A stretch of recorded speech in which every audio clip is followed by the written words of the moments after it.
드립니다. 아멘. 차를 운전하고 다닐 때면 항상 감사한 존재가 있습니다. 바로 내비게이션입니다. 저와 같이 몇 번을 갔던 길도 처음 가보는 것처럼 길을 잘 찾지 못하는 길치들에게는 정말 이 내비게이션이 혁명적인 발명품이 아닐까 싶습니다. 요즘에는 실시간 교통 정보를 반영해서 가장 빠른 길을 안내해 주기도 하니까 이 생활에 얼마나 편리함을 가져다 주는지 모릅니다. 이러한 내비게이션을 사용하면서 이런 생각을 하게 됩니다. 이렇게 인생길도 잘 안내해 주는 내비게이션이 있으면 좋겠다. 어떤 사람이든지 그대로 따라가기만 한다면 목적지에 다다르게 되는 완벽한 성공의 내비게이션이 없을까?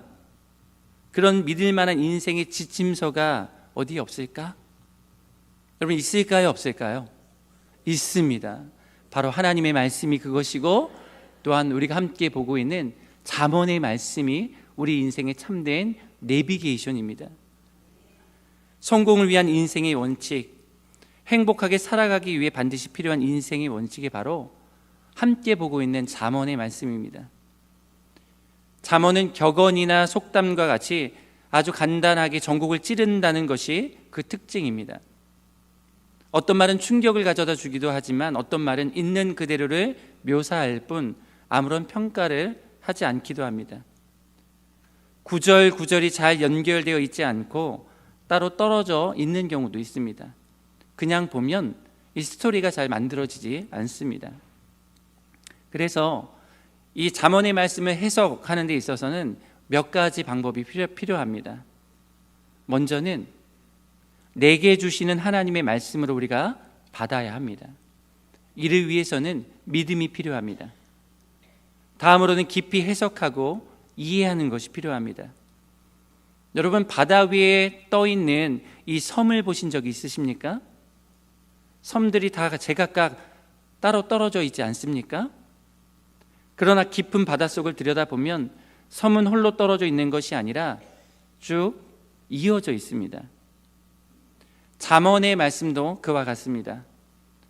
드러나 있는 섬의 모습만 볼 것이 아니라 바닷속에서 서로 연결된 모습도 우리가 보아야 합니다. 그래서 한 구절씩 떼어서 해석하지 말고 가능하면 적당한 규모의 의미 단락으로 정리해서 우리가 읽고 이해하고 해석해야 합니다. 그리고 마지막으로 나의 삶에 구체적으로 적용해야 합니다.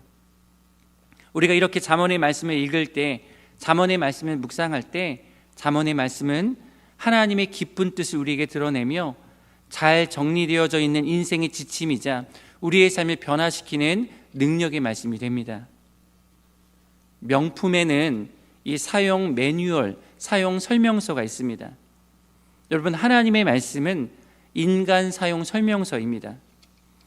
이대로 하면 인간은 정말 명품답게 제대로 살 수 있습니다. 잠언의 말씀을 우리가 함께 배우고 익히고 순종하면서 하나님께서 원하시는 멋진 인생, 하나님의 자녀다운 존귀한 인생을 살아가는 저와 여러분들이 되기를 주님의 이름으로 축복합니다. 여러분, 잠언에서 강조하고 있는 것은 바로 지혜입니다. 그렇다면 우리가 지혜를 어떻게 갖추게 될까요? 지혜란 그냥 저절로 생기는 것이 아니고 어떤 과정을 통해서 생긴다라고 말씀합니다. 오늘 본문 3절 말씀입니다. 같이 읽어보겠습니다. 도가니는 은을, 풀무는 금을 연단하거니와 여호와는 마음을 연단하시느니라. 아멘. 여러분, 여기서 도가니는 금속을 녹일 때 사용하는 커다란 솥과 같은 그릇을 말합니다.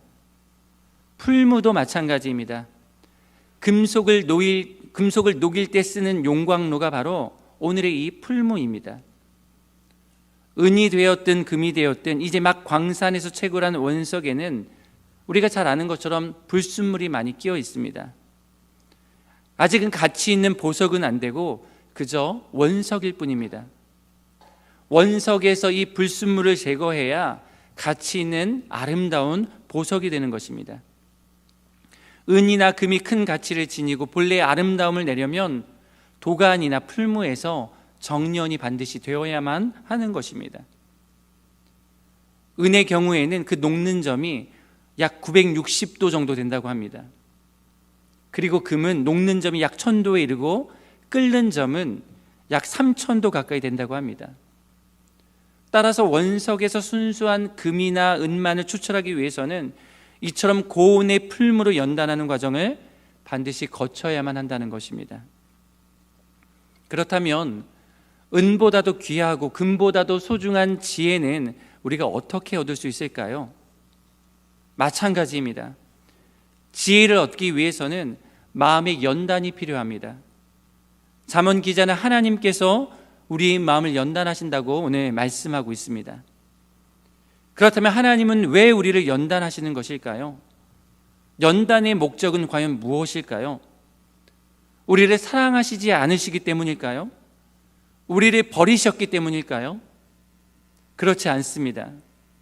여러분, 대장장이가 이 강력한 화력으로 빨갛게 달구어진 쇠를 왜 두드리고 왜 그 쇠를 때리는 것일까요? 그래야 쇠가 더욱 단단해질 것이라는 기대와 소망이 있기 때문입니다. 목적과 방향이 있기 때문에 그렇습니다. 깨끗하고 순도가 높은 보석을 얻기 위해서, 아주 강한 강철을 얻기 위해서 대장장이가 열심히 쇠를 두드리고 때리는 것입니다. 성경에 보면 이 연단과 관련된 말씀이 몇 곳에 나오는 것을 볼 수 있습니다. 먼저 욥기 23장 30절 말씀을 한번 보십시오. 같이 읽어봅니다. 그러나 내가 가는 길을 그가 아시나니 그가 나를 단련하신 후에는 내가 순금같이 되어 나오리라. 아멘. 여러분, 이 말씀에 보니까 하나님께서 우리를 연단하신 목적이 무엇이라고 말씀합니까? 그 연단을 통해서 우리를 순금으로 만드시기 위해서입니다. 베드로전서 1장 7절 말씀도 보십시오. 같이 읽습니다. 너희 믿음의 확실함은 불로 연단하여도 없어질 금보다 더 귀하여 예수 그리스도께서 나타나실 때에 칭찬과 영광과 존귀를 얻게 할 것이니라. 아멘. 예수 그리스도께서 나타나실 때, 곧 우리 주님 심판의 왕으로 이 땅 가운데 임하시고 다시 오실 때, 우리가 주님을 다시 만나는 그날에 주님 앞에서 칭찬과 영광과 존귀를 얻게 하시기 위해 우리를 연단하신다라는 것입니다. 신명기 말씀에도 보면 출애굽한 이스라엘 백성들을 하나님께서 연단하시는 이유와 목적에 대해 설명하고 있는 구절이 있습니다. 신명기 8장 2절 이하의 말씀입니다. 제가 한번 읽어보겠습니다. 내 하나님 여호와께서 이 40년 동안에 내게 광야길을 걷게 하신 것을 기억하라. 여러분, 하나님께서 이스라엘 백성들에게 젖과 꿀이 흐르는 땅을 약속해 주셨습니다. 그런데 왜 하나님께서는 약속의 땅으로 가는 과정에 이와 같은 광야의 길을 놓으신 것일까요? 이 430년 동안이나 노예 생활하느라 심신이 지쳐있던 그들을 정말 다이렉트로 가나안 땅에 들어가게 하실 수는 없으셨던 것일까요? 여러분, 광야라는 곳은 어떤 곳입니까? 광야는 사람이 살아가는 데 있어서 반드시 필요한 물과 양식이 전혀 없는 곳이 바로 광야입니다. 광야는 결핍의 장소입니다. 생명의 기운이라고는 전혀 찾아볼 수 없는 것이 바로 광야입니다. 그런데 젖과 꿀이 흐르는 땅으로 인도하시겠다던 하나님께서 이스라엘 백성들을 그런 광야로 인도하신 것입니다. 하루 이틀도 아닙니다. 한 달, 두 달도 아닙니다. 무려 40년이라는 오랜 시간 동안 그 광야의 땅을 걷게 하셨습니다. 여러분, 왜 그러셨을까요? 왜 광야라는 연단의 과정을 그들 앞에 두셨던 것일까요? 신명기 8장 16절 말씀입니다. 이는 다 너를 낮추시며 너를 시험하사 마침내 내게 복을 주려 하심이었느니라.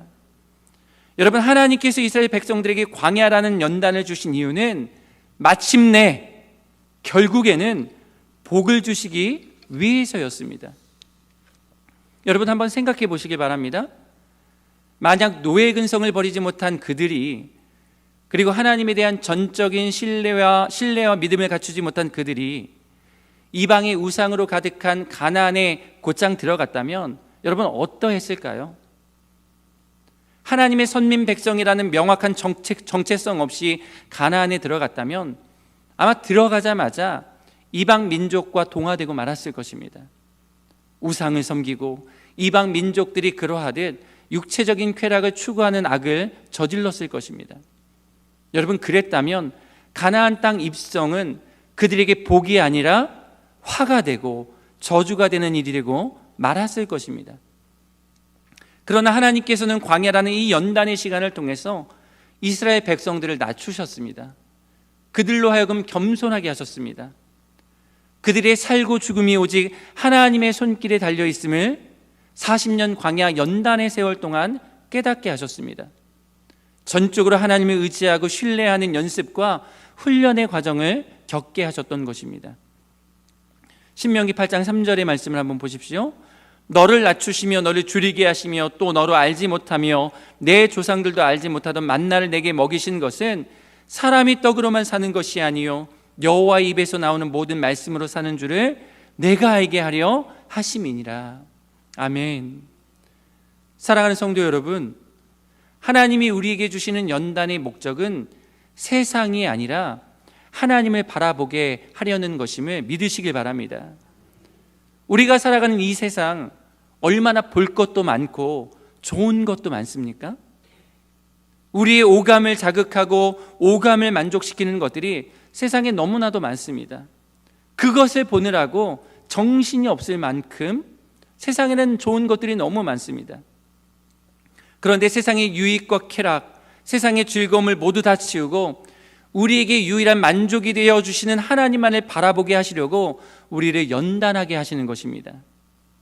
작은 것을 거두고 큰 것을 주기 위해서, 일시적인 것을 거두고 영원한 것을 주기 위해서 하나님은 오늘도 우리를 연단하시는 것입니다. 연단은 우리의 인격과 신앙을 견고하게 만들어줍니다. 하나님의 선물에 만족하는 것이 아니라 하나님 자신을 우리에게 주시는 것입니다. 그래서 여러분, 연단을 받은 후에는 우리가 어떻게 됩니까? 주님 한 분만으로 만족하고 주님 한 분만으로 감사하고 주님 한 분만으로 행복한 삶이 되는 것입니다. 그런데 이렇게 말씀드려도 나는 연단이 싫어, 나는 이대로 편하게 살고 싶어 라는 생각, 그런 마음을 가질 수 있습니다. 여러분, 그렇습니다. 이 세상이 전부라면 연단 없는 삶이 더 편하고 만족스러울 수 있습니다. 그러나 이 세상은 잠시 지나가는 과정일 뿐입니다.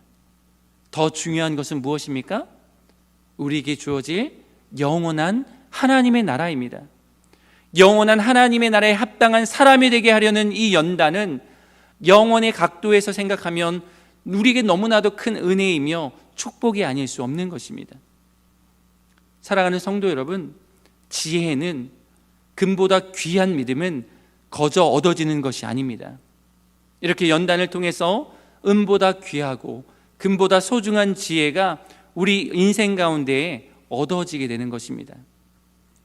그렇다면 이와 같은 연단을 통해 지혜를 얻게 된 사람은 무엇을 중요하게 여길까요? 지혜로운 사람은 무엇보다 화목을 중요하게 생각합니다. 오늘 본문 1절 말씀 같이 한번 읽어보겠습니다. 마른 떡 한 조각만 있고도 화목하는 것이 제육이 집에 가득하고도 다투는 것보다 나으니라. 여러분, 여러분에게 한 가지 질문해 보도록 하겠습니다. 인생의 참된 행복은 어디에 있을까요? 돈이나 명예나 권력에 참 행복이 있을까요? 아니면 화목함에 이 행복이 있을까요? 여러분은 어디에 인생의 행복이 있다고 생각하십니까? 네, 맞습니다. 참된 행복은 돈이나 명예, 권력이 있는 것이 아니라 화목함에 있습니다. 여러분, 이것을 아는 사람이 지혜로운 사람입니다. 신앙생활을 정말 열심히 잘하고 헌신적으로 하는 집사님 한 분이 계신다고 우리 한번 가정해 보면 좋을 것 같습니다. 매일 새벽 예배로 하루를 시작합니다. 주중에도 누가 시키지 않았는데 교회에 나와서 봉사활동을 열심히 하고 주일에도 늘 교회에서 살다시피 바쁩니다. 경제적으로도 축복을 많이 받아서 헌금 생활도 정말 넉넉하게 합니다. 그런데 이 집사님 가정에 큰 그림자가 들이어 있습니다. 하루가 멀다 하고 부부싸움을 하는 겁니다. 이 자녀들과도 언쟁이 잦습니다. 서로 간에 불평과 짜증이 섞인 대화가 오가고 집안에는 평화가 없습니다. 여러분, 과연 이 집사님은 행복한 것일까요? 여러분, 어떻게 생각하십니까? 잠언 기자는 마른 떡 한 조각만 있고도 화목하는 것이 제육이 집에 가득하고도 다투는 것보다 낫다고 했습니다. 여러분, 여기서 말하는 이 제육이라고 하니까 이 제육볶음을 생각하시는 분들이 계실 것 같은데요. 여기 제육이라는 말은 제육볶음이 아니라 제사를 드린 고기라는 말입니다. 제사를 드린 고기. 여러분, 단순한 고기 반찬이 아닙니다. 여호와 하나님께 드린 희생 제물을 의미하는 말이 이 제육이라는 말입니다. 여러분, 그 당시에 고기는 일상적으로 먹는 음식이 아니었습니다. 하나님께 제사 드릴 때나 먹을 수 있었습니다. 그리고 냉장고가 없었던 시절이다 보니까 보관할 방법도 없었을 겁니다. 그런데 오늘 본문에 보니까 집에 고기가 가득하다고 하는 것을 보니까 어떻습니까? 아마 희생 제물을 막 잡은 상황인 것을 우리가 어렵지 않게 유추할 수 있습니다. 더구나 고기를 모두 태워버리는 번제가 아니라 고기를 남겨서 제사 드리는 사람에게 주는 화목제사를 드린 직후였을 것입니다. 여러분, 이 화목제사는 고기의 일부는 태우고 일부는 남겨서 사람들과 나눠 먹으면서 화목하게 지내라, 화목하라 라는 의미가 있는 그런 제사입니다. 그런데 여러분, 이 가정은 어떻습니까? 화목제를 드린 뒤 고기를 나눠 먹으면서도 전혀 화목하지 않았습니다. 교회도 열심히 다니고 예수님을 잘 믿으려고 애쓰며 물질도 넉넉한 가정인데 그 가정 안에는 뭐가 없습니까? 화목이 없는 것입니다. 여러분, 화목한 가정은 그 자체로 천국과도 같습니다. 그러나 화목하지 못한 가정은 지옥이 따로 없습니다. 오늘날 많은 사람들이 물질의 많고 적음이 자신과 가정의 행복과 불행을 결정한다고 믿으며 그렇게 살아갑니다. 그러나 돈이 가정의 행복을 보장해 주지는 못합니다. 무조건 재산이 많아야만 행복할 수 있는 것은 아닙니다. 이 세상에는 돈으로 살 수 없는 것이 몇 가지가 있습니다. 그 중에 대표적인 것 두 가지가 바로 행복이고 다른 하나는 사랑입니다. 부유해야만 행복한 가정을 이룰 수 있다고 믿는 사람들은 여러분 결코 행복할 수가 없습니다. 오히려 재물로 인해 가정에 불화가 찾아오고 형제 간의 다툼이 벌어지는 것을 우리 주변에서도 어렵지 않게 발견할 수 있습니다. 부부가 돈 문제로 이혼하기도 하고 형제들이 부모의 유산 상속 문제 때문에 서로 갈라서기도 하고 법정에 고소하기도 합니다. 돈 때문에 자녀가 부모를 죽이는 사건, 보험금을 타기 위해서 임신한 아내를 죽이거나 자녀들을 죽이는 비참한 일들도 지금 우리 주변에서 벌어지고 있습니다. 분명 재물은 사람이 살아가는 데 있어 유용한 것이긴 하지만 재물이 많은 사람이 반드시 행복한 삶을 살아가는 것은 아닙니다. 왜냐하면 이 재물로는 행복을 살 수 없기 때문입니다. 많은 재물이 있을 때만이 행복한 가정을 이룰 수 있다고 생각하는 것은 이 세상의 거짓말입니다. 세상의 속임수입니다. 진수성찬을 먹으면서도 여전히 불행한 가정이 있는가 하면 콩 한 쪽, 곧 마른 떡 한 조각을 나누어 먹으면서도 서로 화목하고 행복한 가정이 있습니다. 그렇다면 우리가 어떻게 해야 가족과 화목하고 이웃과 화목한 삶, 곧 지혜를 갖춘 삶을 살아갈 수 있을까요? 로마서 5장 10절 말씀에 그 해답이 있습니다. 같이 읽어보겠습니다.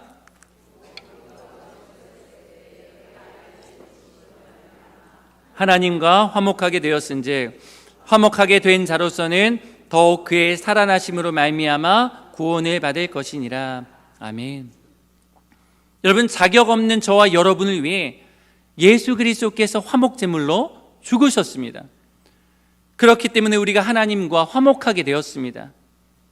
여러분, 그리스도인들의 별명이 무엇이 있는지 아십니까? 바로 화목하게 된 자입니다. 화목하게 된 자. 화목하게 된 자, 그것이 성도인 우리들의 별명이고 정체성입니다.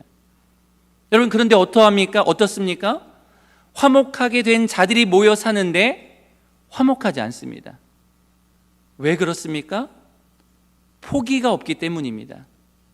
대접받고자 하는 마음밖에 없습니다. 여러분, 화목에는 대가가 반드시 필요합니다. 희생과 죽음입니다. 자격이 없는 자를 위해 화목제물이 되어주신 예수님의 마음을 우리가 본받아야 합니다. 예수님께서 나를 위해 죽으셨는데, 나에게 베푸신 하나님의 사랑이 얼마나 큰데, 내가 그 사랑을 받았는데 내 가족에게 이 작은 사랑 하나 그냥 주지 못하겠는가? 아무 대가를 바라지 말고 사랑을 주자, 섬김을 주자.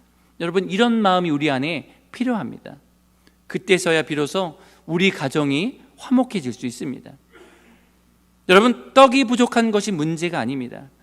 오히려 내 마음에 예수님이 계시지 않는 것이 문제입니다. 예수님을 닮아가지 못하는 것이 문제입니다. 화목하게 된 자로서 살아가겠다고 결단하고 다짐하는 마음이 없는 것이 문제입니다. 예수님께 순종하는 마음만 있다면, 주님께 받은 그 사랑을 실천할 자세만 있다면, 여러분, 마른 떡 한 조각만 있어도 얼마든지 화목할 수 있습니다. 여러분의 가정은 어떠십니까? 제육은 가득한데 다툼이 끊이질 않습니까? 부부간의 갈등이 있고 자녀와의 불화가 있습니까? 나를 화목하게 된 자로 부르신 예수님을 바라보길 소망합니다. 예수님의 그 마음을 품길 원합니다. 예수님으로 내 마음이 가득 채워질 수 있기를 원합니다. 주님의 그 마음을 내게 주옵소서. 여러분, 이렇게 주님 앞에 엎드려 결단하고 기도해야 합니다. 여러분, 우리 안에 이 마음이 없다면, 이러한 결단이 없다면, 이러한 기도가 없다면, 우리가 모든 것을 다 가졌어도, 차고 넘칠 만큼 풍성하게 가졌어도 끊임없이 갈등하며 살아갈 수밖에 없습니다. 그러므로 제육이 가득하고도 불화하는 가정이 아니라 마른 떡 한 조각을 가지고도 서로 화목하며 하나님의 나라를 누려가는 지혜가 저와 여러분들의 삶에 가득 넘치기를 주님의 이름으로 축복합니다. 또한 지혜로운 사람은 환경에 대해서 불평하지 않습니다. 오늘 본문 2절 말씀입니다. 같이 읽습니다.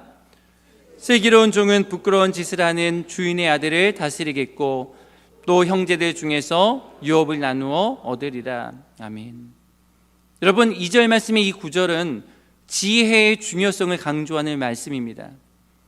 여기서 슬기로운 종이 주인의 부끄러움을 끼치는 아들을 다스린다라는 이것은 고대 이스라엘 사회에서 주인이 자신의 종들 가운데서 지혜로운 종으로 하여금 자신의 미련한 아들의 후견인으로 삼아 그 생활을 지도하게 한 사실을 반영한 그런 말입니다. 이런 종은 주인에게 인정을 받아서 주인이 아들들에게 재산을 상속하여 줄 때 그 아들들과 함께 재산을 상속받는 일도 있었습니다. 이런 종은 자신의 지혜로 인해 인생 역전을 이루었다라고 말할 수도 있습니다. 결국 어떤 자리에서건 환경에 대해 불평하지 않고 지혜로운 삶을 살아가는 것이 얼마나 중요한지를 우리에게 보여주는 그런 말씀입니다. 여러분, 성경 인물들 가운데에 이 요셉을 한번 생각해 보시기 바랍니다. 요셉은 본래 아버지 야곱이 가장 사랑하는 아들로 다른 형제들에 비해서 존귀한 삶을 살았습니다. 그런데 그런 그에게 불행이 닥치지 않지 않았습니까? 그를 시기하던 형제들에 의해 애굽의 노예로 팔리고 말았던 것입니다. 그래서 애굽 왕의 시위 대장인 보디발의 집에서 이 노예 생활을 시작하게 되었습니다.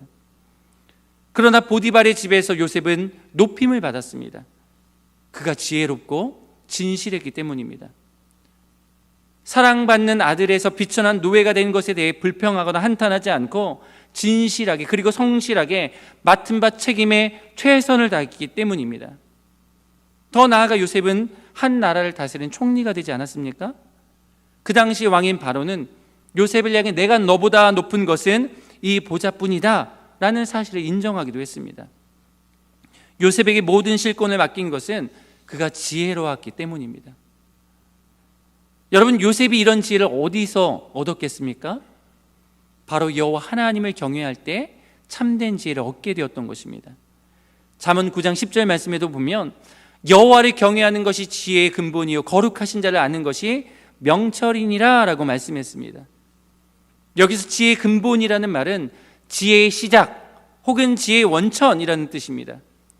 곧 지혜는 하나님을 경외함으로 얻어진다는 사실입니다. 그렇습니다.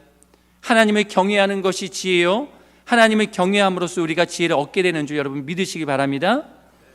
하나님은 당신을 경외하는 자에게 인생 역전의 지혜를 주십니다. 지혜로 당면한 어려움의 터널을 통과하게 하시고 위기를 극복하게 하십니다. 단지 어려움이나 위기를 통과하게 하고 극복하게 할 뿐만 아니라 이를 복된 삶, 형통의 삶으로 나아가는 통로로 삼아주십니다. 그러므로 사랑하는 성도 여러분, 무슨 일을 만나든지 환경을 탓하거나 불평하지 말고 하나님 앞에 엎드려 하늘의 지혜를 구할 수 있는 우리 모두가 되기를 간절히 소망합니다. 마지막으로 한 가지 더 살펴보고 싶은 것은 지혜로운 사람은 그 품격에 어울리는 언어를 가지게 된다라는 것입니다. 지혜로운 사람은 품격에 어울리는 언어를 갖게 됩니다. 7절 말씀 같이 읽습니다. 지나친 말을 하는 것도 미련한 자에게 합당하지 아니하거든 하물며 거짓말을 하는 것이 존귀한 자에게 합당하겠느냐. 여기서 지나친 말이라는 말은 거만한 말이라는 의미를 가지고 있습니다. 그리고 거짓말이라는 것은 모든 악한 언어를 대표하는 것이라 할 수 있습니다. 여러분, 미련한 사람조차도 거만한 말을 하는 것이 어울리지 않는데 이 존귀한 자가 거짓말, 곧 악하고 헛된 말을 하는 것이 합당하겠느냐? 그런 말입니다. 다시 말해 존귀한 자는 진실한 말을 해야 어울린다는 것입니다. 그것이 바로 지혜를 갖춘 자의 언어 생활인 것입니다. 우리가 잘 알고 있는 아브라함 링컨이 이 미국 대통령에 당선된 후에 상원을 방문하게 되었을 때의 일입니다. 상원 의원들은 전통적으로 학벌이 좋고 부자이고 명문가 출신이 많았습니다. 그런데 그들이 볼 때 링컨은 공부도 많이 못했고 가정도 빈천했습니다. 그래서 링컨이 미국의 대통령이 된 것을 아주 못마땅하게 생각했습니다. 그래서 그에게 이렇게 심한 말을 한 사람도 있었습니다. 당신같이 배우지 못한 사람이 대통령이 되었으니 이 나라의 수치입니다. 어떤 상원 의원은 자신이 신고 있던 구두를 벗어 들고서 이것이 당신 아버지가 만든 구두요, 구두장의 아들이 대통령이 되었으니 원 하면서 혀를 차기도 했다고 합니다. 그런데 링컨은 그 소리를 가만히 듣고 나서 이렇게 말했습니다. 대단히 감사합니다. 제가 바빠서 아버지를 많이 생각하지 못했는데 오늘 아버지를 생각나게 해주셔서 감사합니다.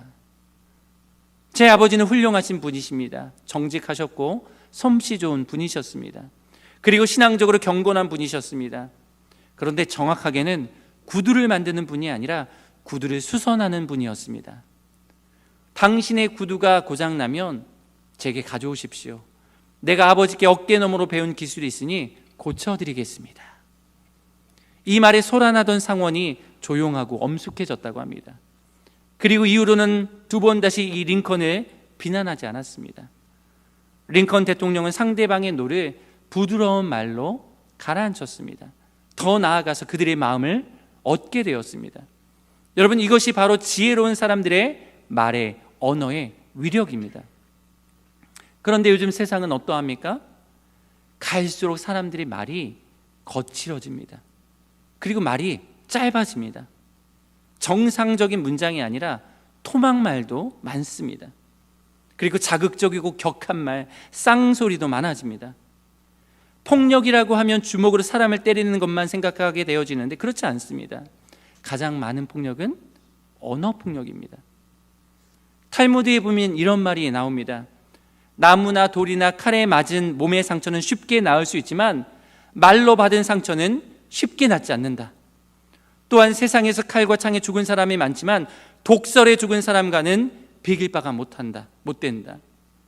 여러분, 이러한 점에서 우리 성도들은 반드시 말에 가려서 하셔야 합니다. 성도들의 언어는 이 세상 사람들의 언어와는 반드시 달라야 합니다. 성도에게 어울리는 말이 있습니다. 잠언 15장 1절에서는 유순한 대답은 분노를 쉬게 하여도 과격한 말은 노를 격동하느니라 라고 했습니다. 여러분, 유순한 대답은 곧 부드러운 말을 말합니다. 유순한 대답과 말이 사람을 치료하고 회복시키기도 합니다. 여러분, 의사만 고치는 것이 아니고 약으로만 치료되는 것이 아닙니다.